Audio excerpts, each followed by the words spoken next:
Les adultes, ils ont plus de moyens d'expression, ils ont plus de moyens de détecter ce qui se passe à l'intérieur d'eux et de demander de l'aide. Les enfants, ils ne savent pas exprimer ce qu'ils ressentent et donc ils le montrent par des actes, des scarifications, des tentatives de suicide, des troubles alimentaires, des cauchemars, des grosses colères dont ils ont du mal à sortir, des enfermements dans leur chambre, devant les écrans.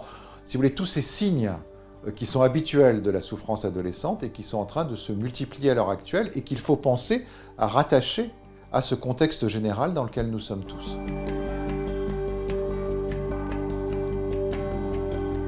Dans l'immédiateté, je crois que c'est ce qui est important pour chaque parent, c'est d'engager un minimum de discussion avec ses enfants pour essayer de leur parler de la situation de la crise, ce qu'ils ressentent, comment ils le vivent, comment les accompagner là-dedans. De mon expérience, on a du mal parfois de parler des situations qui paraissent stressantes avec ses enfants, avec l'impression qu'on va leur induire quelque chose. Au contraire, je crois que c'est le moment d'expliquer aux enfants ces difficultés et en ayant ce discours, en même temps de pouvoir les rassurer.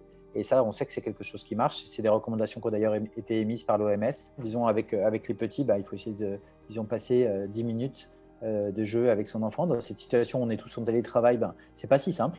Voilà, pour échanger, pour passer un petit moment, essayer de creuser chez son enfant, d'essayer d'explorer un peu ses sentiments.